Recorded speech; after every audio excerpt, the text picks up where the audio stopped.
Coming up today, we have a very special interview with a very special person, Robert Scoble. If you know him, you'll love him. If you don't know him, you'll love him after this. Buckle up, everyone. You are strapped in and ready for the Insurance Hour with me, your host, Carl Sussman, informing, educating, and entertaining Californians one policy at a time. This is Insurance Hour.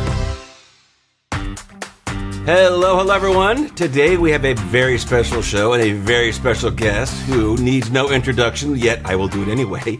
We have Robert Scoble, who is here with us, and we're going to talk shop, and we're going to talk about tech, and we're going to talk about how the intersection between some technology-related issues and, believe it or not, insurance comes to bear. Because let's face it, everything that affects technology affects insurance. I just saw a video of someone the other day that was driving around with the Vision Pro on, and so I'm thinking, okay, well, was he in a Tesla?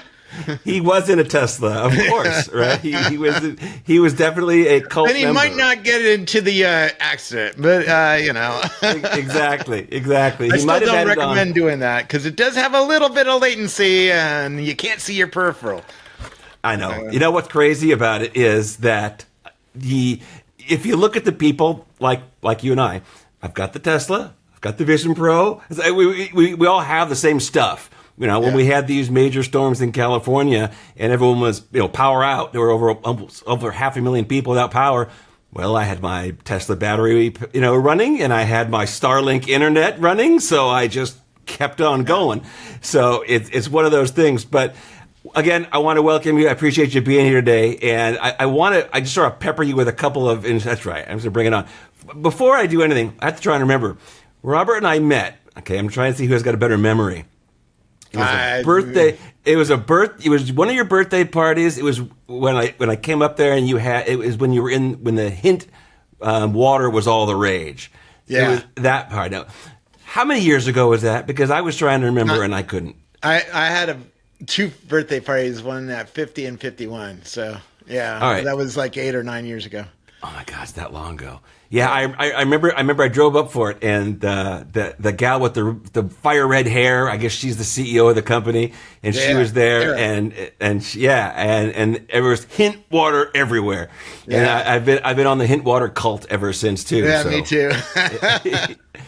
I tell you, and it's funny how you remember certain things, but it struck me, right, as a big deal.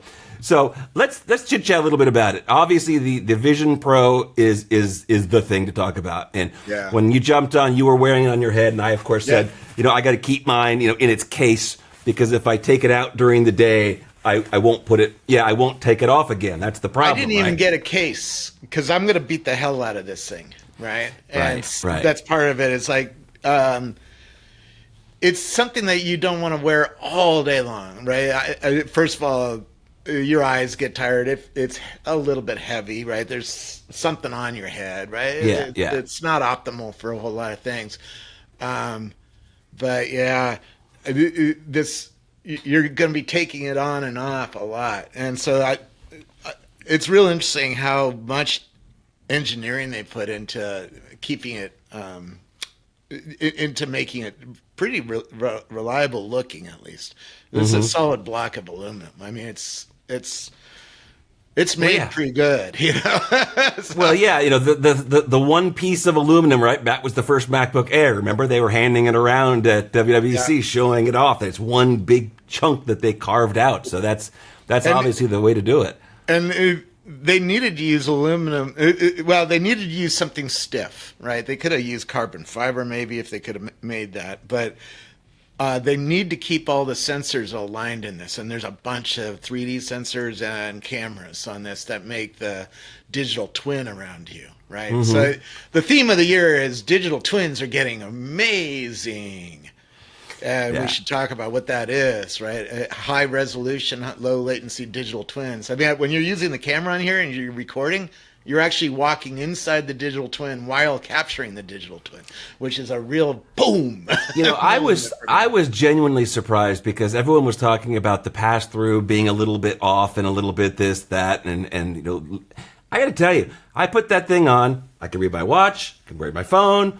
it's no problem. And I found, maybe because my expectation was a little bit lower based on what everyone was saying, but the pass-through for me is insane. You genuinely do not realize that you're actually looking at cameras. It's uncanny, really. Yeah. It looks like the house around you, right, or the office around you, wherever you're wearing it.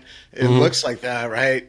But it's not that. It's not real that. at all. It's not that. You're on a digital twin. You're looking at a digital twin, right?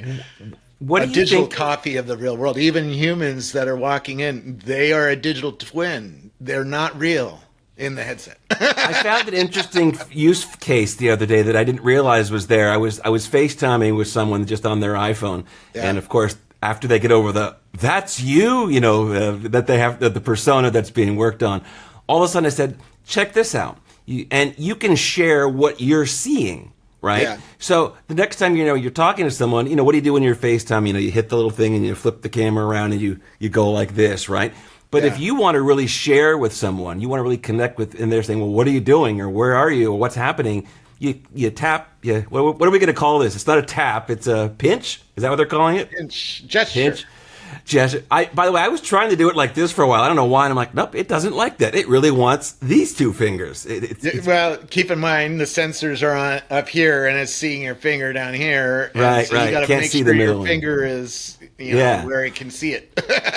That makes sense. You'll figure it out pretty quick, right? It's like, well, you also I can see it down here, But the idea that I can sit there now and I can show you, literally show you what I'm seeing is a use case that I feel like sort of slipped under the radar, right? Yeah, I mean, people are figuring out. I mean, we've only had this a week, It takes some time to figure out what this is for, And then there's a hackathon tomorrow, so those hackers are this weekend are going to build new things, and in 3 months their thing will be finished, right? And get out on the market. So right.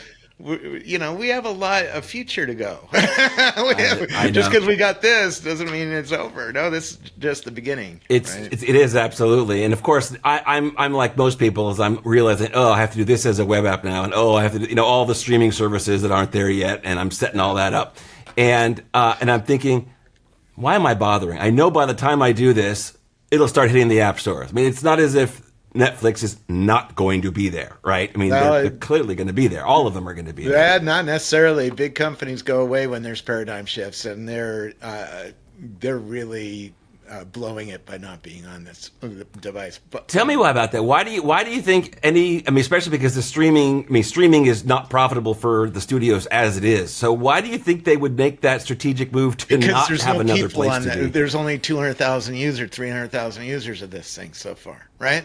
They're rich. They spent $3,500 on this, but the bean counters at Netflix say that doesn't even move a rounding number.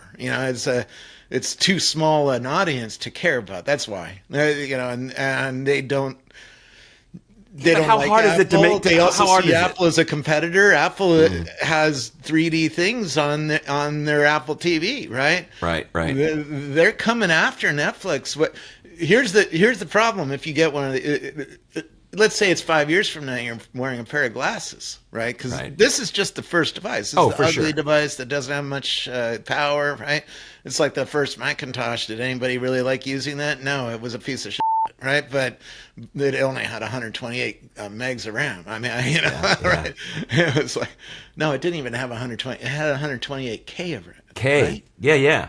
Well, I mean, my first external hard drive was a 10 megabyte MFM drive. I have half a terabyte on mine, right? You could have bought a terabyte one. I was like, wow, I should have bought a terabyte one. Just have it.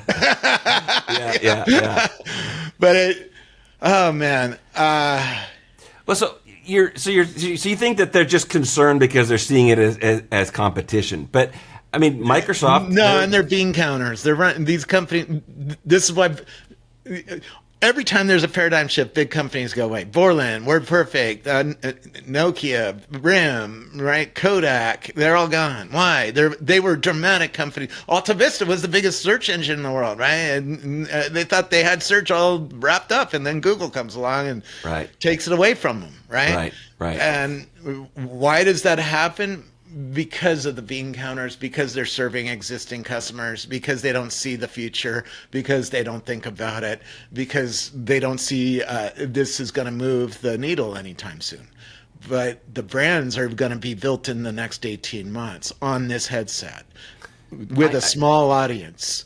Because you think it's going to be a small audience? Small well, it's only 200,000 sold, right? It's a very that's today as we speak. Yeah, I know, but we know that in 5 years everybody's wearing glasses and everybody's moved into the new paradigm, which is this thing, right? Mm-hmm. That's why it's important to be on it because if they take too long to get in there, Apple's going to take all their lunch. But the real argument is Friday night. It's Friday today, right? What do people do on Friday night? With their families, with their lovers, with their, right? This is going to take minutes away from Netflix. Because if you have one of these, you ain't going to watch Netflix in it. There's way better things to do this Friday night in this headset. And so that's the real problem for Netflix. Because I'm growing up in this device with really amazing 3D things. Why do I want to watch a 2D screen? I mean, you watch Alicia Keys in here, it's fucking insane. Yeah. Right? Yeah. And people who don't go to the Apple store and don't get the demo don't have any clue about that. Right? Right. That's going to take market away from Netflix. Eventually, if Netflix doesn't get on top of that, they're gone. Because you're not going to watch Netflix on Friday night in your glasses in the future. Right. And so you think that it's going to take a different form factor before this becomes more mainstream? Because I feel differently. I feel like people are. I think it needs to get lighter, but I think the price is really what's holding most people back, right? I mean, but I'm looking at it as another computer. Come on, man! This costs $1 million in the F-35 fighter jet. Now it's $3,500, and it's way better than the one that's in the F-35 fighter jet. Okay? That's probably true. So stop looking at the price. My TV costs $8,000. This is way better than my $8,000 TV. I'm sorry for swearing, but I'm passionate about this. It's mind blowing. You got to get to the Apple store and get a demo of this. It's it's going to change entertainment for everybody. Mm-hmm. Right?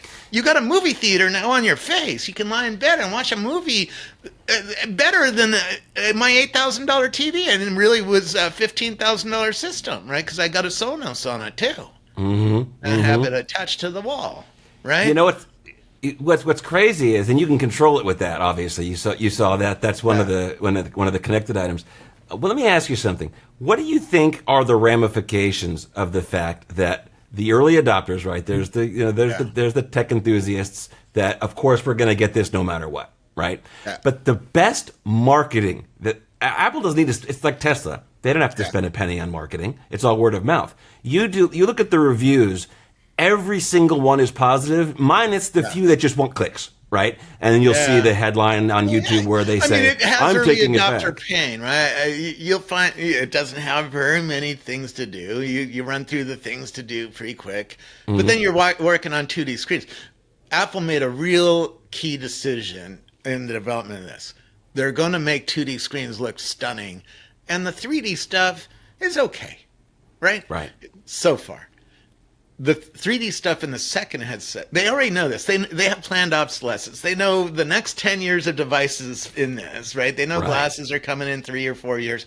They know that the second device is coming in 18 months, and it has lighter weight, lower price, more GPU, right? It has an M3 processor instead of an M2 processor, and a few other things. And around that time, they're going to bring fitness service, right? They're going to bring a lot of new things for that, because that's when the mass market starts to show up. It's not it's not that everybody will have the second device, but you'll start seeing it like in the subways, like a lot, either the first or the second device by then. And that gets the market ready for the glasses. The glasses are the iPhone event. Right. And this third product is glasses. And Apple has huge advantages as it gets into the glasses market because they have a phone in your hand with a lot of GPU and a lot of radios in here. Right. A lot of big heat sink, battery, right? Stuff like this. I thought it was also interesting that you can get different magnifying. You're talking about glasses, and I'm thinking, oh, you know what? You can get this with your prescription glasses already. It's almost a little bit of foreshadowing that they're already preparing for the fact that these are going to need to be so customizable that. And I was the first one it. to say that Zeiss and Apple were working together, because I was at the Consumer Electronics Show in the augmented reality space. Zeiss had a big booth right in the middle of that, right? And it was empty. What kind of company? Keep in mind, Zeiss is the #1 optics company in the world, right? And the year before, they were showing me augmented reality wave optics that were pretty good, pretty sharp. We haven't seen those since. Only Apple can force another company to take all their products off of the CES floor after they spent $1 million doing that, right? Yeah, that's right. Hey, I remember the first iPhone when it launched. I was at CES, and there were booths that had little signs, "No iPhone here," because that's everyone wanted to see it.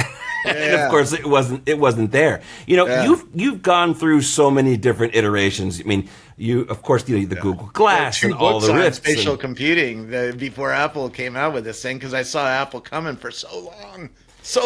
Take me through starting back. With I hate to say the Google Glass. I know you're not taking this one in the shower. Right. We know this one's not going in the shower. It's not waterproof, so and I don't have an extra $4,000 to blow just to get some hits, Yeah, that's right.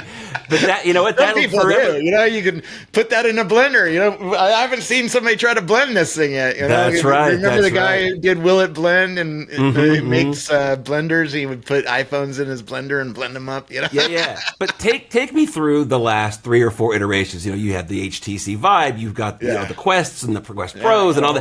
What do you think, other than the fanboy factor, because we have to eliminate that, because the thing could suck and it still would sell 500,000 units, right?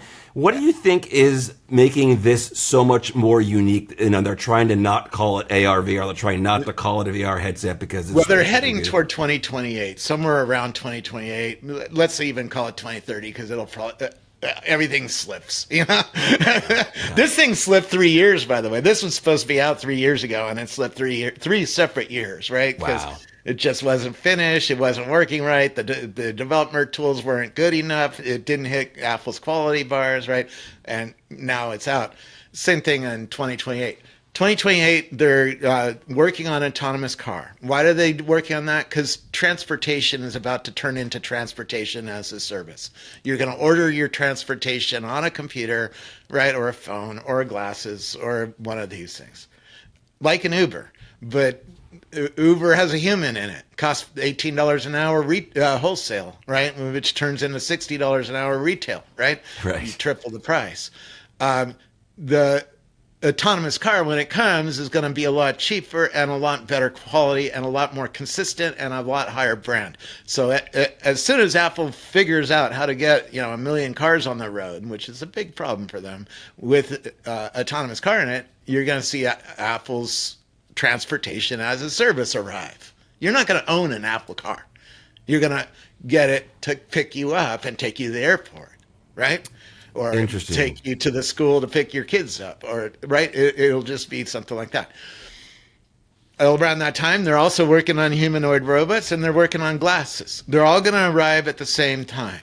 That's why, and all 3 of those are spatial computers. Spatial computing is computing that a human, a robot, a virtual being can move through, can walk through. Well, now we see how it works, right? We have a really good digital twin. It turns the world into grids and grids of millions and millions of volumetric pixels around you. And it can change any of those volumetric pixels to do things, right? Put SpongeBob on your table if you want. Right. But what do you think is making this so much more of a thing than, we know Oculus started with the Kickstarter, because right? Apple always comes last. Steve Jobs told his employees, shoot the pioneers in the head, in the back, take their position, because it's a lot easier to take their position. They make a lot of mistakes. Always when you go first, you make mistakes. You don't know how people are going to use VR, right? Zuckerberg has a Guardian system. It doesn't work very well. It hurts people. My dad got hurt in the Guardian system. And, Apple studies this and goes, oh, that's sort of a cool idea, but not really well executed. We're going to get rid of it. They get rid of it. There is no Guardian in this thing. You don't have to draw a border around where you're sitting like you do in the Zuckerberg device, right? Right. And or standing. It just lets you walk around your house the first time you put it on, right? The first time you put it on, you see your house, you walk around your house. Not a problem. Right. You're not seeing the real house. You're seeing the digital twin. But you're walking around a digital twin of your house, which you don't realize it looks like the real house. Right. But what it did was just cut up your house into millions and millions of voxels, little tiny volumetric cubes all around you. And it's pretty stunning. And now that we have that kind of digital twin, it really changes things. Apple always comes in late. They have a better digital twin than Zuckerberg's. The reality looks like reality in this thing. It doesn't look like reality in the Vision, in the Quest 3. Right. It looks watery. It looks shitty. It doesn't have. It's not. I can't shoot video. Right. Oh yeah, I can shoot video of the digital twin in this as I walk around inside the digital twin as it's making the digital twin. It's like, whoa, that's a mind blow. Yeah. It's a lot of layers. It's a lot of layers. Apple waits until the screens are good enough, right? Zuckerberg put a shitty pair of screens in his Quest. Why? Because he wants to keep it under $500. And, he didn't have the ability to buy the latest, most bleeding edge chips like Apple does. Apple bought every single Sony 4K, 4.5K chip for this thing, right? And the chips are stunning. You can watch movies in this thing. It's like, whoa. Yeah. Apple has, goes, VR is good for experiences like going to concerts or watching movies, right? Digital experience, going to fights, going to football games, stuff like that, playing games. But they wait until they get the good headphones. They're the number one headphone company in the world. Zuckerberg doesn't have headphones. He had to buy cheap headphones. It sounds like shit. So you get into the Quest 3 and you want to go to a concert, it sounds like shit. You put on the Apple headset and it sounds amazing. I'm sorry, I'm not using shit.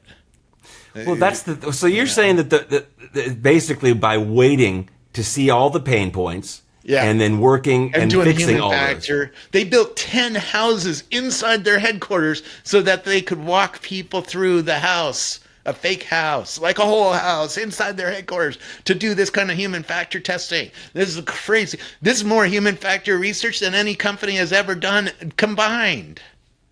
Well, it shows. I mean, I was sitting working with it, and there was something I was looking at on the screen that sometimes when I'm lazy, I just want to take a picture of it. I'll grab my phone. And I literally sat there and I wanted to take a picture. I went, oh, duh, there's nothing there. I can't take a picture of this with my phone. There's nothing there.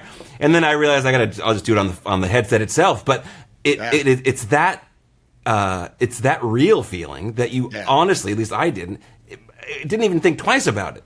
I didn't think twice about it. I was doing what I always do. I was reaching up to take a picture of what's in front of me, but there's nothing there. Yeah. It's quite a thing.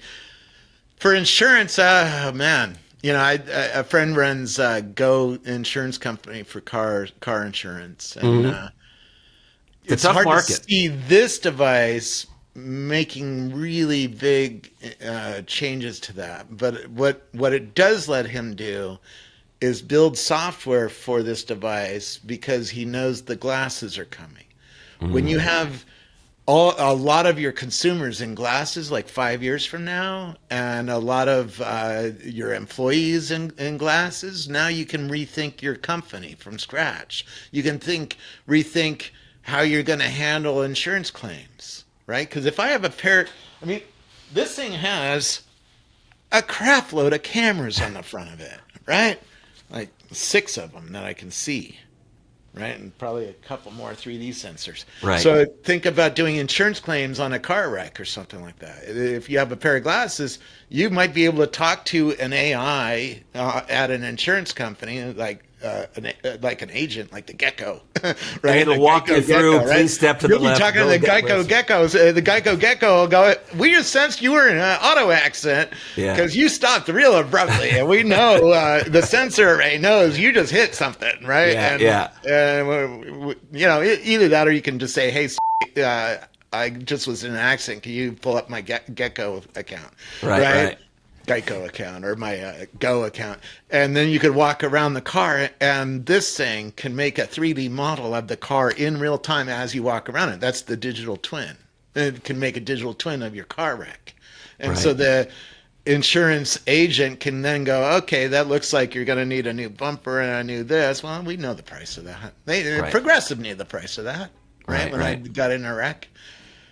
Right. They give me was it completely accurate? No, because you pull off the bumper and start seeing there's other things broken. Oh, you got to increase the estimate $1,000, right? Right. The sensors. But they know what the average is, and they can make a pretty good immediate, hey, it looks like that's going to be $2,000. We already have 3 different auto places you can take your car to. Pick one of them and tell the tow truck driver to take your car there. And then we'll work on the rest of the transaction later, Claim handling is a given. It seems like an easy transition because they're already doing that right now with your phone, right? There's apps that with claims adjusters. Progressive is the best at it. I mean, somebody hit me and they were a Progressive user, and it was just like, send me a photo, send me your insurance agent's name, right? And boom, they took care of it. And why does that matter? Because I'm talking about it now. Right. I'm telling another human being, get Progressive if you can, because they really handled that amazingly. Right. We work with Progressive as well, so I know what you're talking about. They're one of the, even on the broker end, which is what I see, their technology is superior than a lot of carriers we work with. So it's definitely part of the culture. Eventually, smart people talk to other smart people, and eventually they're all switching to Progressive because Progressive has the best customer service, right? I mean, it's not difficult to see how you build a company and make sure you stay relevant in the future. You care about customer sat numbers? You got to start doing this stuff. Right. Let me ask you this. What is this when you're trying to insure it? Is it a computer? Is it a stereo? Is it some type of scheduled, artwork? What category does this fall in? Because is it a musical instrument? We've got all these categories as in the insurance world. Where does this fall? I would put it under headphones. Headphones. I have a $2,000 pair of Audi's headphones, right? If they got ripped off, if somebody broke in my house and stole those, how would I get paid? How would I report that? A headphone.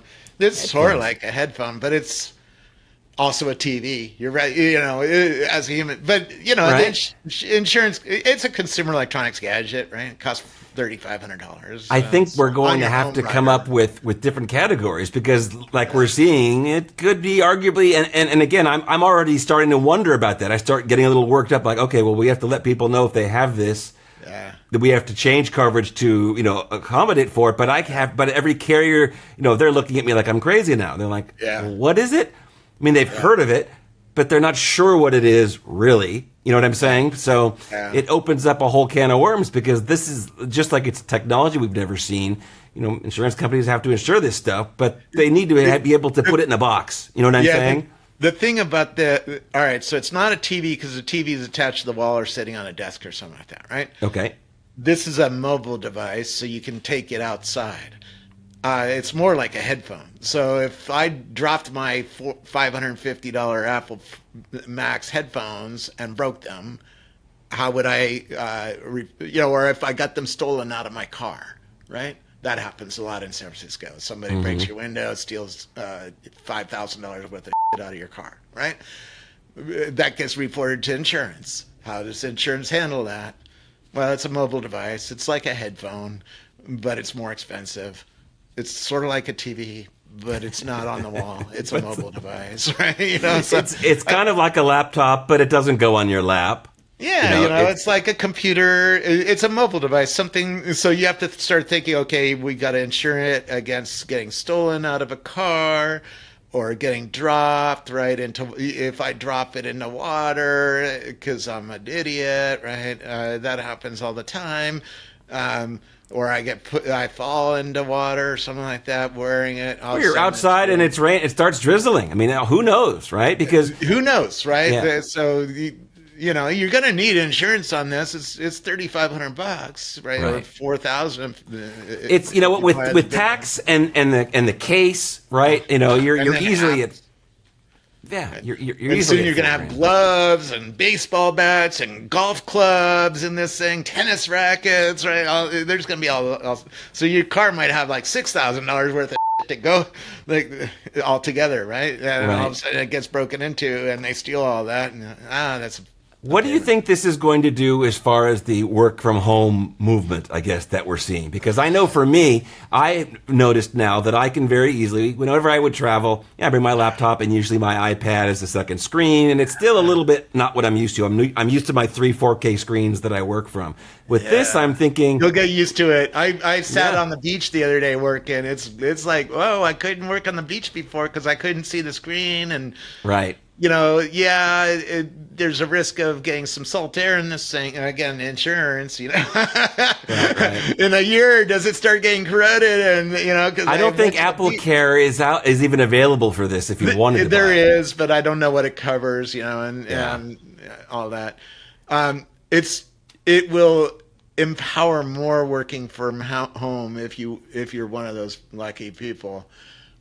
Because you get as many monitors around you wherever you want. So if you want to work in the backyard on a sunny day, put on the headset, sit out in the backyard and work. Right. It's really nice. You can't drag your iMac out there.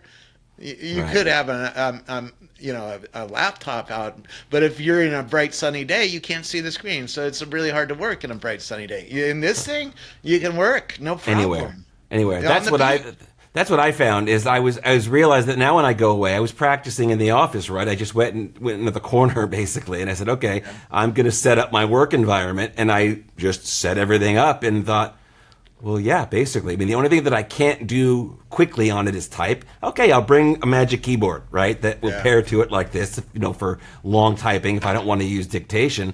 But other than that, yeah, I mean, I don't need to carry my laptop and my iPad. What do you think as far as a little bit of cannibalism for their own products that this might do to the laptop market? Because I'm usually the first one jumping on the next Apple Silicon, but that's why they're charging $3,500. They know this is going to be a fairly expensive thing for a bit.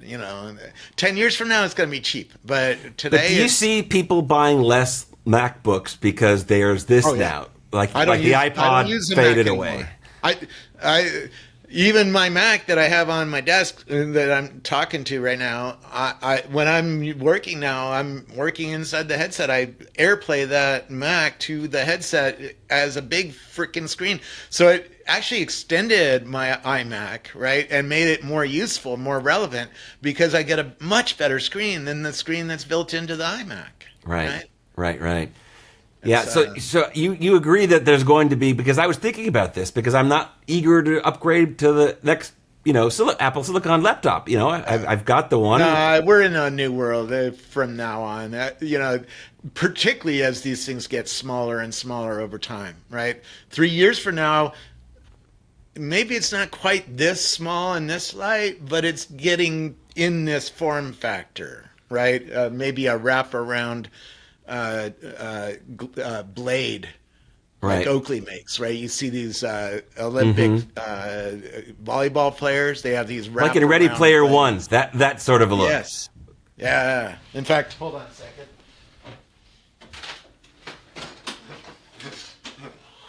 I got a Ready Player One poster. Oh, it's one of the greatest. And I will tell you, I read the book long before they even talked about a movie, and it was mind-blowing then. I loved the heck out of it, and the movie was fun, but there's nothing like the first read-through of that book was just, you know? And it's not just generational, because my kid loved... Now we understand how that works, right? Because once you go to an Apple store, put it on, you understand. You're in a Ready Player One world now, right? Yeah. And it's quite a world. It's quite a world. And it's right at the beginning. I mean, there's only 600 apps. The first iPhone had 0 apps, so we're ahead of that. And you remember all the noise, everyone having a fit, and Steve Jobs finally came out and said, relax, it's coming. We all know that's going to come now. We don't even have to worry about it. It's just a matter of when. When I went and picked up my unit, there were 3 developers ahead of me that were just yapping about, they're picking up 7-8 units, and they're doing all this development. And I was thinking, well, they're just starting now. So when does that probably 6 months. They'll probably put a version 1 out. 3 to 6, you're going to start seeing things coming out of the woodwork. Well, there's a hackathon tomorrow in San Francisco, right? And it's sold out. You can't get in. That tells you something, right? Yeah. There's a lot of people interested in building for this all of a sudden. Boom! That's Apple's power. It's like, oh, everybody gets excited because it's Apple. Everybody trusts Apple. Apple has the best ecosystem, right? And this device is stunning. But people go to the Apple store. They're like, oh, I'm in. Right? Well, you said ecosystem. You reminded me. We were talking was it yesterday before about how I'm starting to put all my programs and apps and web apps in the thing, and I need passwords.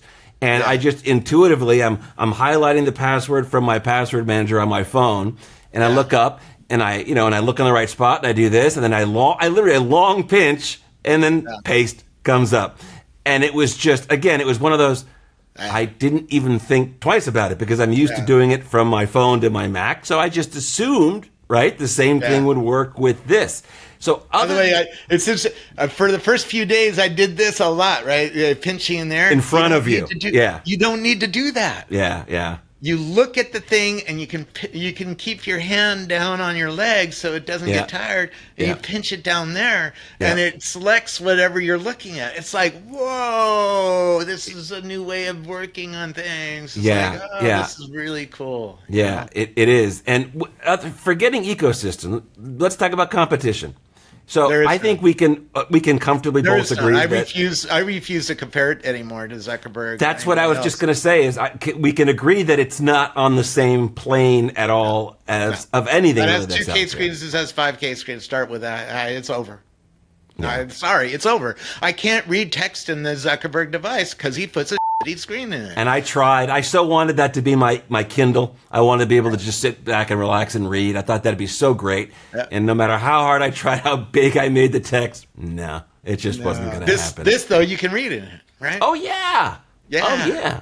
So now you can work in it. Now you can do email and calendars and all the other we all do. So do you see anybody else? Microsoft's pretty aggressive, right? They're putting their apps in. No, they fired their team. They knew this was coming, and they knew they couldn't compete with it. They just said, "Uncle, we're out. We'll make the data centers for it." Right. And that's what Microsoft's doing. Is doing a whole bunch of enterprise stuff, right? They have $14 billion business at Microsoft.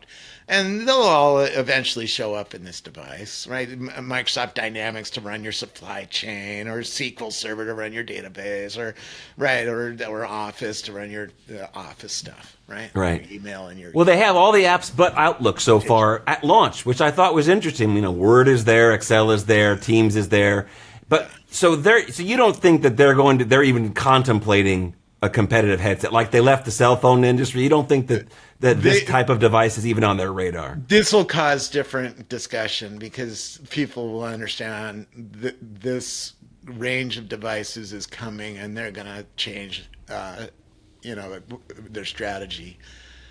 Could they do? They invented the HoloLens. They know how to build this kind of thing at some level, but I don't know. If not them, who? Level, I would expect to see Microsoft show up again, maybe with the Xbox glasses. I don't know. If not Microsoft, I think it's over. Personally, I think it really is over. And the patents that Apple has, Apple started patenting this in 2007, right? Right. So they've been working on this for more than 12 years, right? 14 years. And that's when they wrote the patent, so they were working on it before that, right? And so somebody had to go and really think through what is this future going to be, and really think it through, and start patenting ideas and stuff like that. And then someone said they dumped on launch day another like 40 patents, that they had to hold back because that they dropped. Apple's the best at hiding patents from people. They have shell corporations. They hide patents all over the place. You can't, somebody sent me a whole list of patents, and we can't figure out who they belong to. I think you figure it's them. I figure it's them because only Apple really does. It's like this Carl Zeiss story again. Only Apple can force another major company to not go to CES. Yeah, there's no other there is no other company that has that power over a CEO at another company to force them to pull their products off of the floor. Right. And not in an underhanded way, by the way. I mean, it's not as if they pulled a Walmart on them or something. Zeiss is very happy to have a deal with Apple. They're going to make the waveguides or whatever device, optics for the next glasses, right? They have a lot. That was a smart visit. There's a reason they agreed to pull their products off the show floor, right? Right. Well, so we can't envision a future. Bad pun. We can't have spatial computing as the future if it's just Apple, right? I mean, some other company has to. Patents aside, are we going to get into that same thing when with the pinch and zoom? How that became? It's the court ruled that Apple couldn't maintain that, right? It was too generic. I forgot the term for it. If we've got all these patents and we know the company's going to do well with it, we can't assume that no one else will. I started asking myself, let's assume Apple has a monopoly, a true monopoly, like Transcontinental Railroad monopoly, where there's only one, right? By the way, that's what started Silicon Valley. Having a monopoly made Leland Stanford a hell of a lot of money. Yeah. And he bought a good part of Palo Alto, which is now the most expensive real estate, in the world, right? And so... monopoly, they teach this to every kid at Stanford, how to get a monopoly, It's those grown-up students now that are building that entire neighborhood. You know about that. So I started thinking, okay, I'm going to have a pair of Apple glasses on. It's going to be pretty cool. Except we're going to have to pay everybody. We're going to have to pay Apple 30%. Like if I buy a virtual gun off of you, or a virtual clothing, 30%, a virtual scene, a virtual game, a haunted house, whatever we come up with in the future, we're going to start making a lot of virtual things and selling it to each other. Well, we got to give Apple 30% because they take 30%, right? And we're going to get tired of that. And so we're going to increasingly be looking for competition for that. And that's one way to look at it. But that really doesn't explain what's going to get me to take off the Apple glasses and put on, because who? That's the big empty spot. Is who? There has to be at least be a duopoly. I mean, there has to be at least one other, right? Tesla. I'm getting a Cybertruck. If Tesla came out with a pair of glasses, their glasses can be way better integrated into the truck and into the world than Apple can. Because in the Tesla glasses, I could tell the vents to turn on or off, right? Hey, glasses. Hey, Tesla, make I'm too hot in here. Turn down the heat, right? And it can make that happen. Apple can't do that. So now all of a sudden I'm thinking, if I get in the Cybertruck, let's say 5 years from now, and let's say Elon, you think it'll take that long to get yours? I hope it doesn't take that long. No, I'm getting mine in the next couple months. It'll take that long for Elon Musk to make a competitor to Apple, right? And so if you told me, I could buy a pair of cyber glasses, cyber blades, let's call it, right? Wrap around cyber blades you wear in the Cybertruck. Oh, that gets me to take off the Apple glasses, right, and put on the Tesla glasses. But it's situational. It's for that particular here's the product. question: Do I like the Tesla glasses better than the Apple glasses, and do I take off the Tesla glasses and put the Apple glasses back on to go back in the house, right? If you think that's going to be you think that could be the hook to get someone to try something else? That's a big potential. Right? So I'm looking for things like that. What will get people to take off the Apple glasses or not buy the Apple glasses and buy the Meta glasses? Right. What can Zuckerberg do that's going to get me, not just me, the market to see that Apple's not relevant in XYZ situation, right?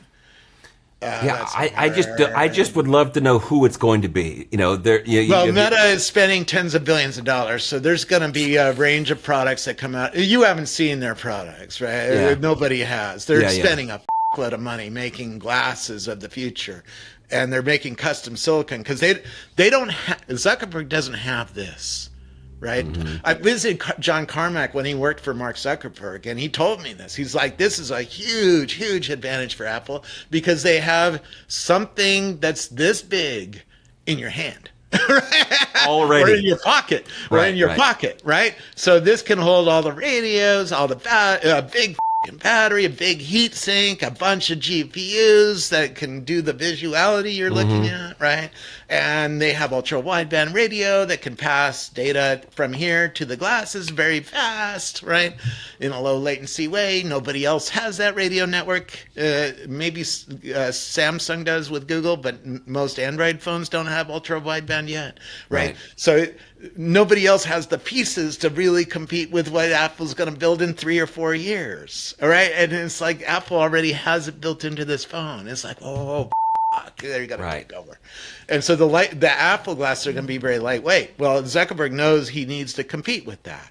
So he's spending a lot of money building custom silicon for the sides of the glasses or the devices of the future that can talk to the cloud and do the AI inferencing up in the cloud. Because that's AI is going to soon be generating everything in the digital twin, right? Right. That you're seeing. Right. So that's why these multimodal models that are coming out of the woodwork. There's 26 multimodal models, and most people watching the show haven't even tried one of them yet. Right.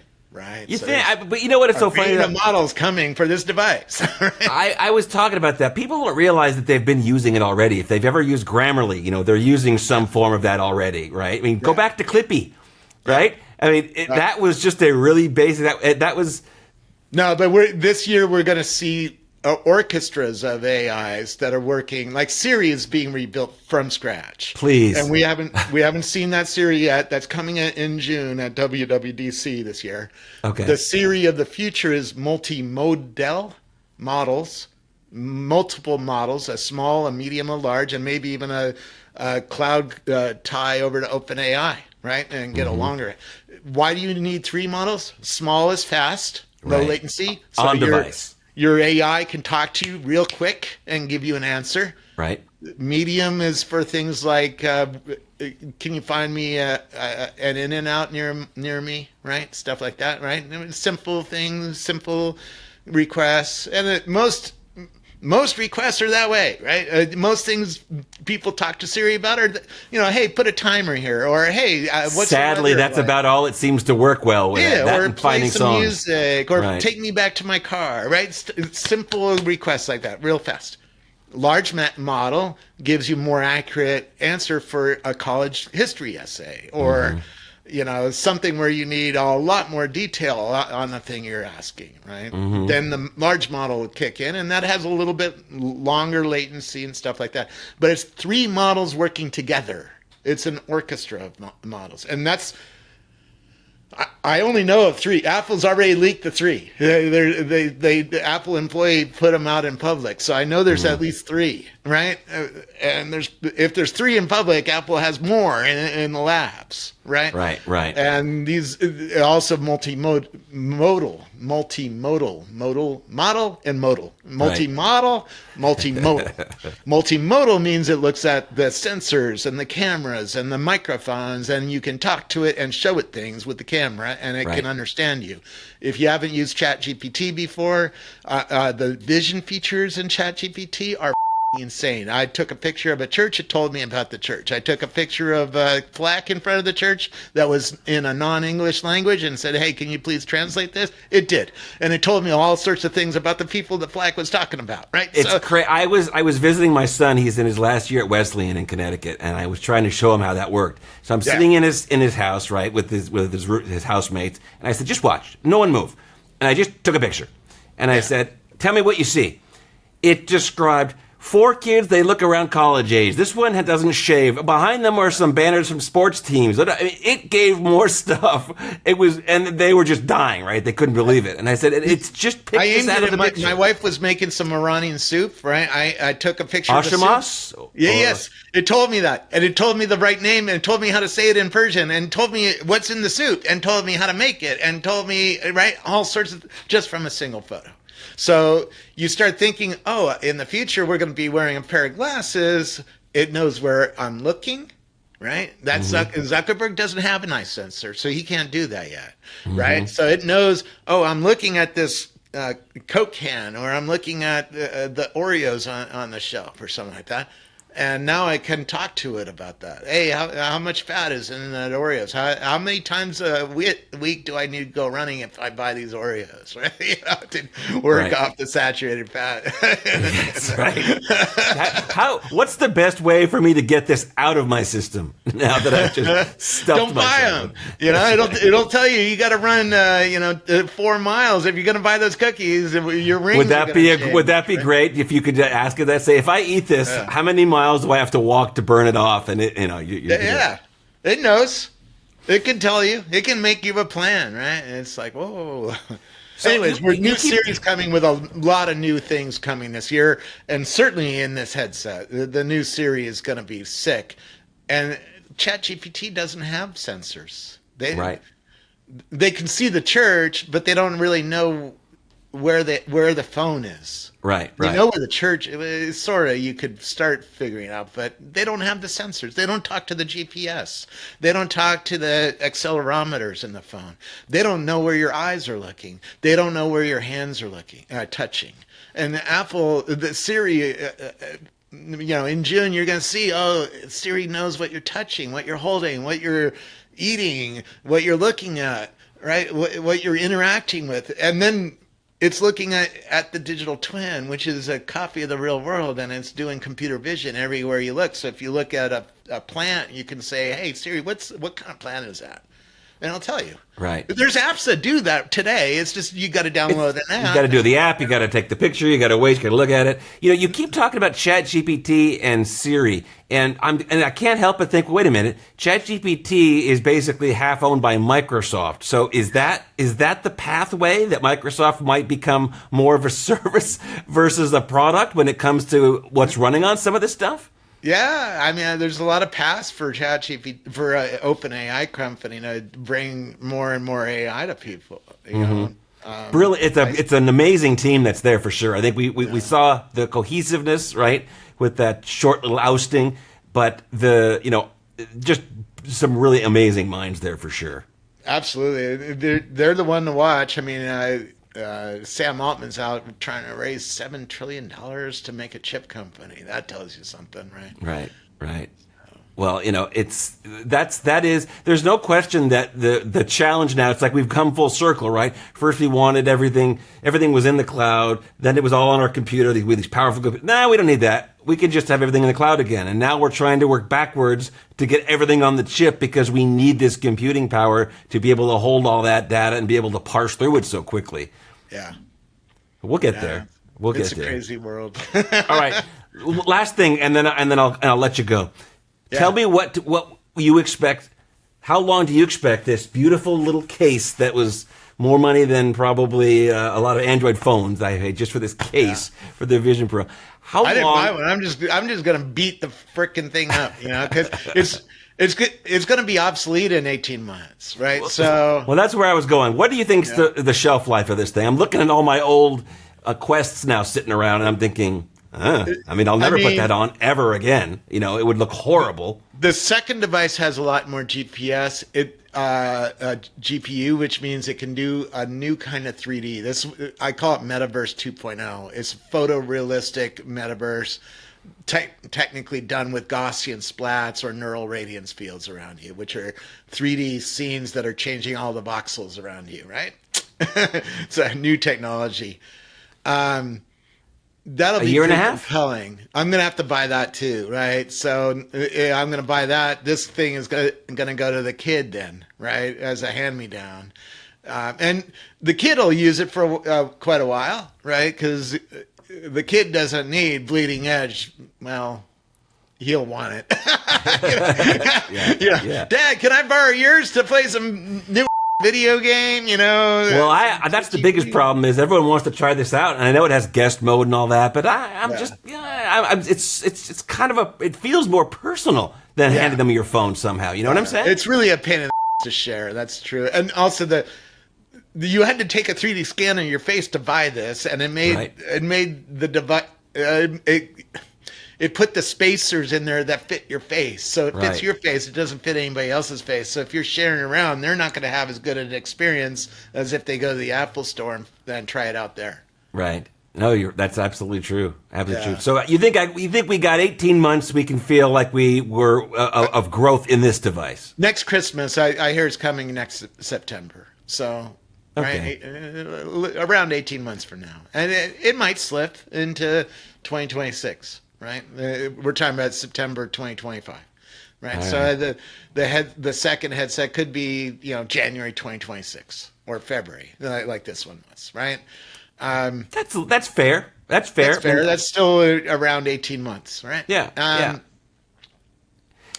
Do you Yeah. go And even after that, this first device is still going to be useful. It's still a pretty cool device. It's just the second device is going to have a lot more GPU and is going to be lighter weight and probably a little cheaper with a touch less resolution. The chips that they're going to use for the second device aren't quite the bleeding edge Sony chips that they're using on this first device.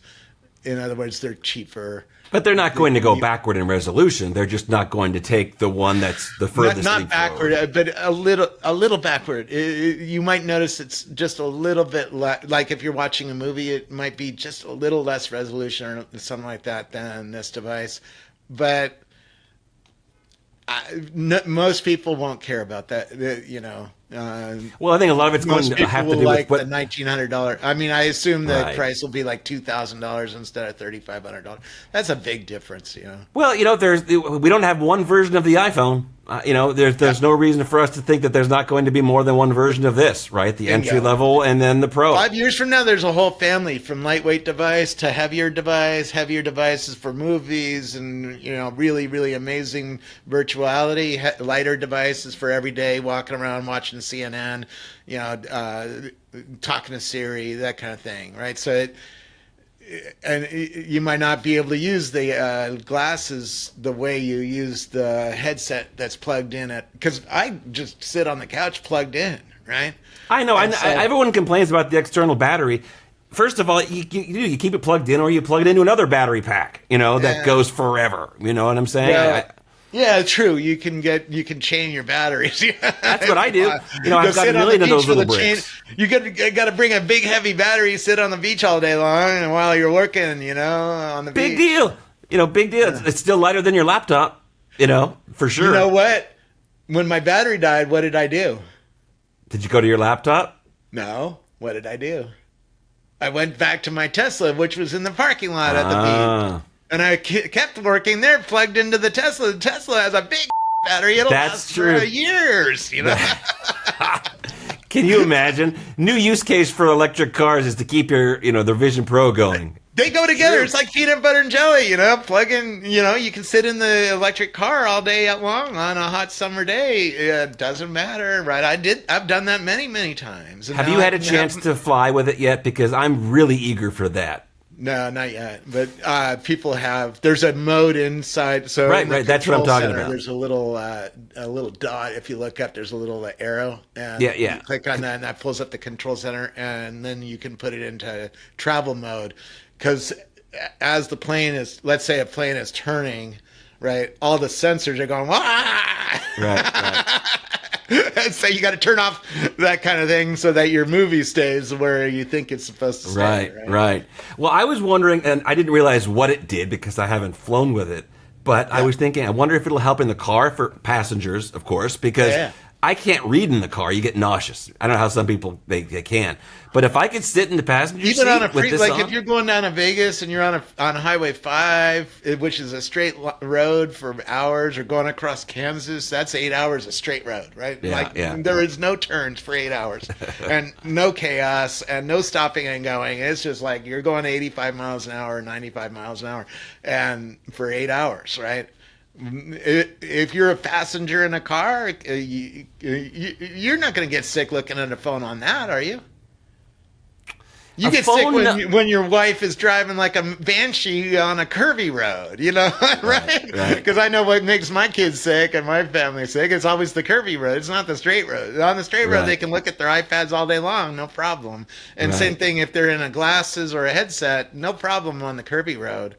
I'm sorry, on the straight road. But on the curvy road, it might give you some problems, So, because you're inside a digital twin, which is not the real world. it's attached to the real world. And so now your eyes and ears can get out of sync a little bit and you can get nausea. By the way, if you ever get nausea in this thing, get a glass of water, fill it up to the top, and stare at the surface of the water for a minute. It reboots your mind and reattaches your eyes and ears to each other so that you stop feeling so sick. You know what? I don't want to curse myself. I was expecting to get nauseous because I'm a little sensitive toward that type of visual, just the slightest, You will when you start using the video camera on it and then start playing it back. When you like, I took a walk with this thing on. Yeah, you were by the train station, I think. Yeah, and I was walking around. I was recording video the whole way, right? As on my walk, and then I watched it back, and it made me feel a little nauseous because, again, your mind, your ears and eyes are out of sync. Your mind is like going, "This is not natural. You ate some mushrooms or something," right? That's what It looks that's what like your we're mind is moving, trying- but we're not moving. Right, we evolved to throw up if we eat a poisonous mushroom to try to save our body tries to save our life because we ate something bad, right? And that's what causes the nausea. Well, it's the difference between what your eyes and ears are doing. It tells your brain, oh, you ate something poisonous, and that's why you feel sick. So, Robert, always fun and such an exciting time. it Such is an exciting indeed. time. By the way, you're onto something. Fewer people feel sick in this device than on Zuckerberg's device. I can attest to that for sure. Because of the latency, it's so fast at rebuilding this digital twin around you, which means your eyes and ears are synced up while you're in the device. And also, you see the real world around you. You see what you think is the real world around you, right? And that helps you also sync up your eyes and ears. And also there's a new kind of radio in your phone, ultra wideband, and that's spitting a 3D location into the air, right, of the antenna. So coming off this phone is a radio wave that tells everybody around it where this thing is in 3D space, X, Y, Z. And the headset uses that to steady the ball of voxels or the grids of voxels around you to make sure that they're locked onto the real world in a way that Zuckerberg can't do. And so Really? That's an interesting point because I had never thought or knew anything about that. So you're saying that there is actually an advantage to having an iPhone, or I assume yes. If you've got Or any this device. I have 15 of these devices with this ultra wideband radio in it around me, right? My headphone case is fitting this. My AirTags is fitting this, right? I have a bunch of AirTags. Get more AirTags in your life around you. You get steadier. It'll be even steadier, right? Wow. And that's, anyways, that if you're in a Magic Leap or a HoloLens and you're dancing in a rave party, right, and your head's moving back and forth, the virtuality is moving on the table. Right, because I did this at the Augmented World Expo with Magic Leap. I was moving my head back and forth, and the thing on the table was moving. It doesn't move in Apple, so that's why you feel less sick in the Apple device. Magic Leap has some amazing stuff. That, you know what, I hadn't even thought about them as being a potential competitor somewhere. They're awfully quiet, but they've got some really good brains over there, and they have some really neat 6,000 stuff. patents. That's all they have. You think? Yeah, and so they're worth something to sell it. They just got a bunch of money. I just don't understand why anybody would invest more in this company. It's over. It's over. Is it the empty CES booth? Is that the image? No, it's just they're up against Apple, and they're not going to win.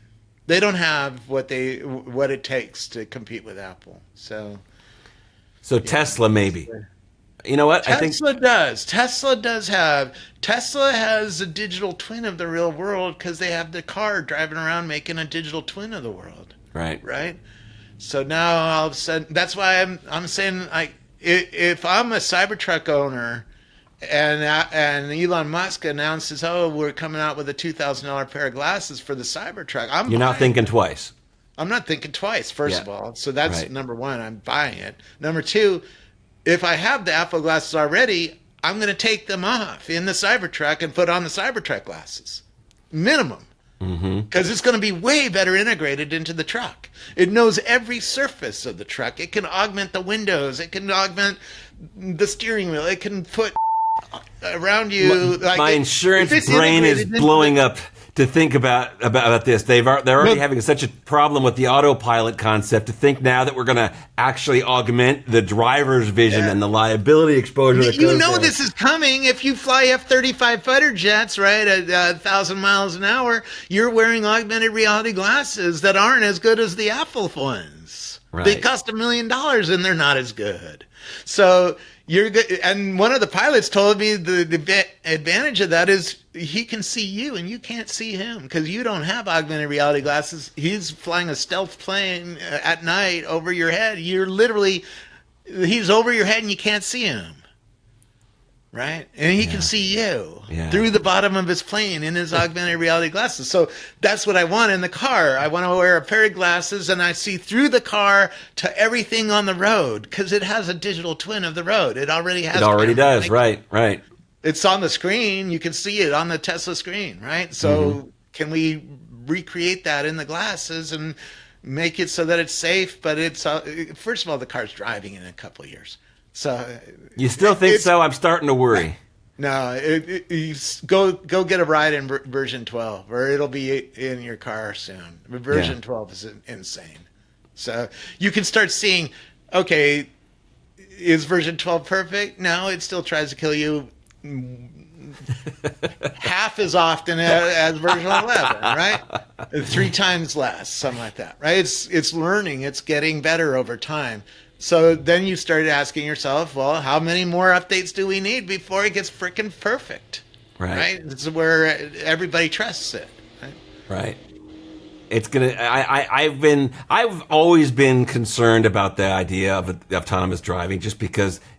Again, I get back to the, what do they call it? The train dilemma. You know, when the train's going down. You know, who do you kill? Right. And if you're faced, how do you make a decision like that as a human being in a split second? You have like half a second to make a decision. You know, you're going to get in a wreck. Yeah. Ford's head of safety told me. Ford's head of safety told me that in wrecks, humans haven't applied full braking pressure. So we suck at crisis situation all the time too, and we kill 40,000 people in cars. AI is going to do a lot better than that. Yeah.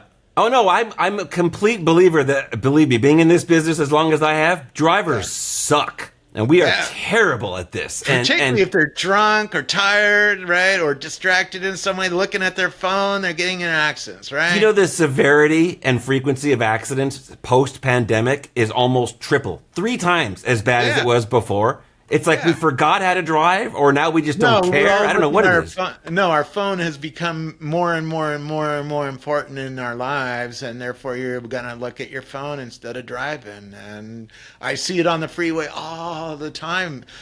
You know, because I have an autonomous car, I look at other people now. What are they doing? Oh, look at this guy. He's on his phone while on the freeway. That's really brilliant. You know, that's going to lead to a positive day for him someday. Yeah. Right. You know, what's so funny about that, too, with even the way the self-driving works now, you're so spoiled by it that I'm used to, if I'm going to stop to, you know, pick up my bottle of water, is I'll just, you know, boom, boom, you know, on the bar. So it takes over, and I'll reach over and I'll grab, because I need 2 hands to unscrew the cap of water, and I'll have the water, and I'll put it back, and then just take over. And I was traveling, I was actually in Sacramento, and I had a rental car, and I was blown. I'm like, how do I get my bottle of water? I mean, I can't look. I can't look away. I need 2 hands. I mean, am I using my knees? I mean, I don't even remember how to do it anymore. You know, you're so used to having that there's muscle memory to being able to hand control off to the car. It's in certain circumstances that you miss when it's not there. Yep. So. All right, Robert, listen. Anyways, new worlds are coming. I mean, in the next 3, 4, 5 years, I mean, even in the next 18 months, you're going to see incredible changes for human beings. I mean, the waves of AI that are coming are like, wow, most people don't, you know, even if they have ChatGPT, have they used the camera feature in that? Right. Most people I talk to, even in Silicon Valley, haven't. They don't know what it does, right? And so Yeah. you start thinking, oh, that's going to be in our classes soon, and it's going to be on all the time. It's going to know what it knows everything, Yeah, yeah, right? yeah. It's like, wow, that's So not everyone's like you and I, where I have ChatGPT in one window, I have Perplexity in another window, I've got Bard in another window, and I'll bounce between them to see who's going to give me the best answer. It's you're right though. I think once it hits personal assistance on the phone, I think that's really where you're going to start to see people getting more used to it, like they became used to, let's face it, everything. I remember when smartphones, I had BlackBerry, right? I mean, my Palm Trio, remember that? I mean, that was the first touchscreen, really. Yeah. I missed that Trio, even though the battery was like that thick behind it. It was just this monster thing, but it was awesome. Yeah. That was the phone the iPhone team carried. Was it really? That was the phone they were trying to kill.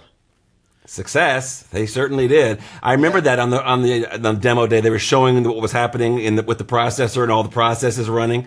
And Jobs says, we can do better than having this go on in the background. The concept of sandboxing everything. All right, listen, give yourself a shout out. Where can people find you if they want to keep track of you? I know you're everywhere. On X? X, formerly known as Twitter. All right. That's where I spend all my time, because it's the only place you can watch I've mapped out the entire AI industry. I'm the only human being to do that.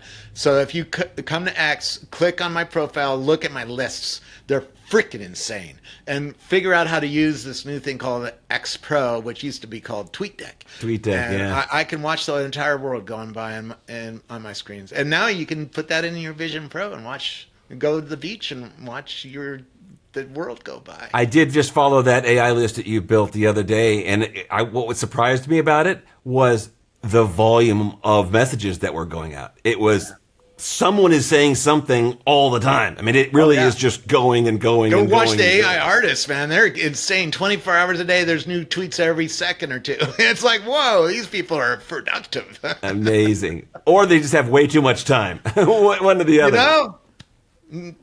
Productive. We'll go with productive. Okay. It's fun to do AR art, and people like sharing it. It's like, look at my new. I actually this happened just last night. We were in a group chat with like 9-10 people in the family about someone, and he's bald and he has a big white beard. And everyone's talking, we're kind of making fun of him. So I just popped over to ChatGPT and I said, all right, draw me a picture of, and I gave all the details. And then took it, put it in the group chat, and literally 2 people, they message back and they say, and he goes right to AI. And I'm like, well, it worked. It gave me exactly what we asked for. It's a new world. It is. Insurance, man. We haven't even talked about really self-driving cars, because self-driving cars are going to radically change the insurance business, because they're not going to get into wrecks. My Tesla, the problem they have never right going to wreck itself. Well, somebody might hit it, right? So I still need insurance, because an uninsured motorist gets drunk, hits my car, right, wrecks it. I need insurance for that. Right. But it's not my fault. But here's the question. Somebody else's insurance company is supposed to pay for that if they're insured. Right? This is what we're seeing now, and it's already been decided, at least for now, is if I'm driving my car and it's on autopilot and it causes an accident, I can't go to Elon Musk and say, well, it's your fault, like they're doing with people that post things on Twitter.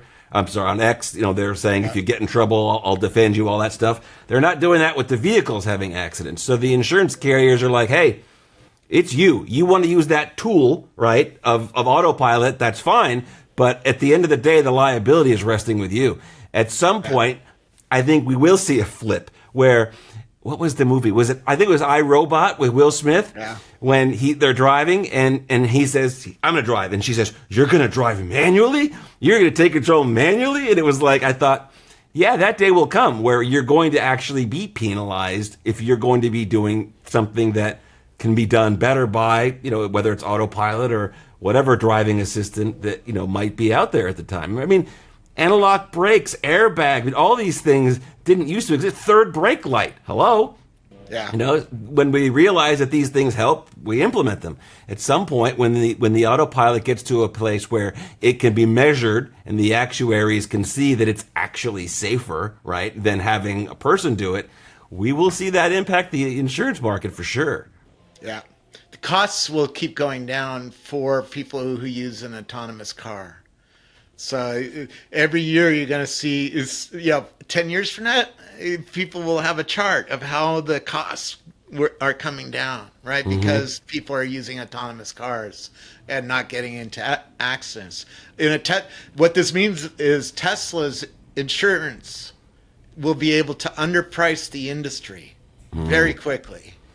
And that's going to be a real problem for the insurance industry, because they're going to have to compete with Tesla's insurance costs on a Toyota, and they can't reduce the cost because Toyota doesn't have autonomous car. Tesla does. So you think they're going to be able to utilize? They're going to undercharge for the Toyota because they're making so much money insuring the Tesla. It's not making money. The Tesla will never get in an accident that is its fault. Therefore, the cost to Elon Musk of insuring your car is going to go down every year.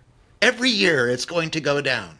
For decades, it's going to keep going down, because the AI is going to keep getting better and better and better and better and do stupider and less stupid things over time. As you say, right? It'll try to kill you less, I'm all for that.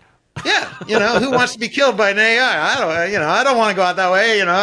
There's lots of unique ways to go out. That's not the way I want to go. Yeah. Although I think people that know me and you probably too, would say, yeah, I can see that happening. Totally. That's totally on him. Totally. I'm on my phone taking a picture of the guy on his phone. Seriously, I did. I should pull it up and show it to you. I take pictures of people on the freeway, because my car is driving just fine. I'll take some pictures of people who are on their phone in a driver car. I've taken pictures of people sleeping while they're driving, literally like eyes closed, and I've honked, and then they kind of do this, Yeah. But yeah, I mean, if you're talking about combining technology, you realize how good the eye tracking is in the Vision Pro. Imagine, and I know Tesla has something they were tinkering with where if you start to look sleepy, right, that it will somehow alert you in some way. Think about how revolutionary that really is. If it literally keeps poking you, if you're starting to act that way, or even what does your Tesla do if autopilot gets mad at you for not paying attention enough times? Shuts it off, right?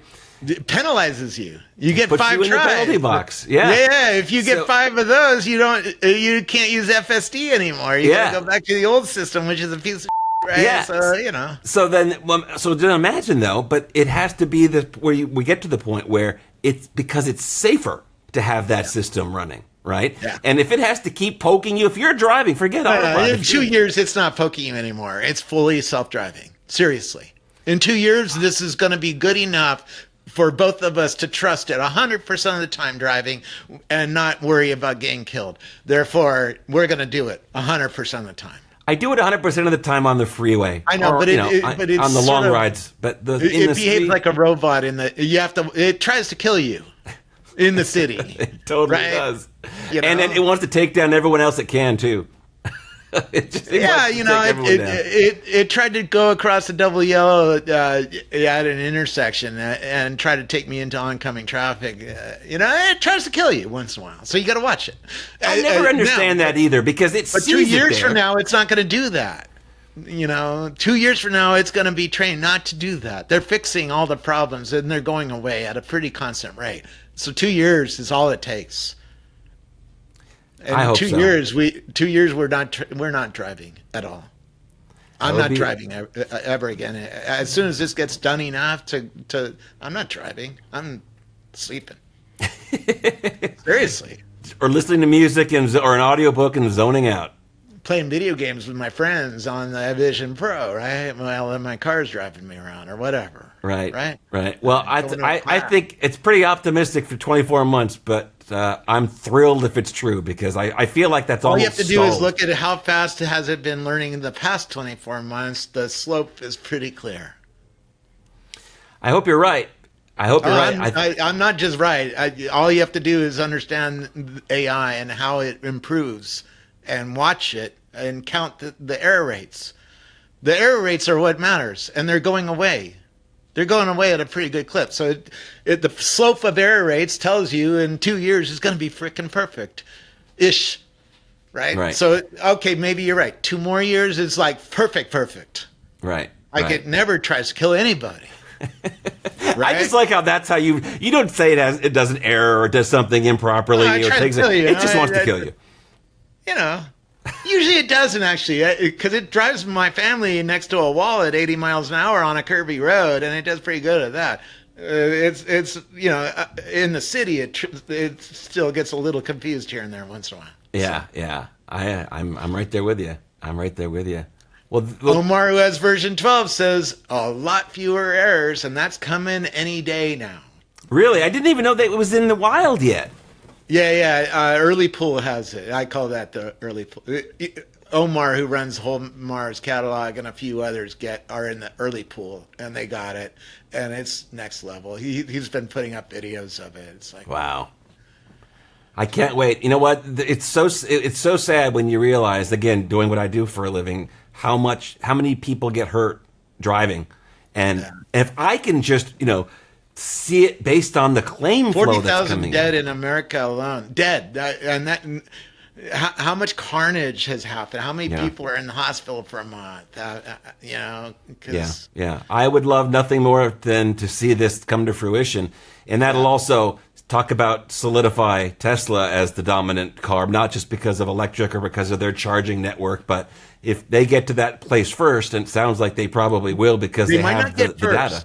No, Waymo might get to your neighborhood first.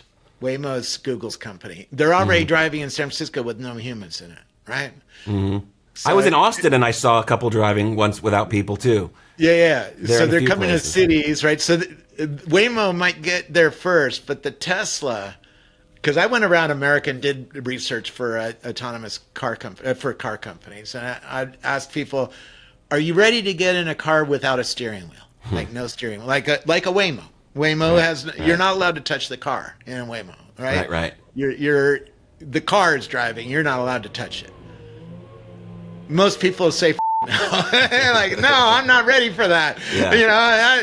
One guy in Kansas told me I'm a narcissistic control freak, and there's no way a computer is going to drive me around. Right. But then you start asking him, well, what if the car drove to you and give you a choice, a manual driving or auto driving? Yeah. Oh, that's not a problem. I don't care about... I have the control then, right? I don't care about the other people on the street, if they get threatened by a computer, no problem.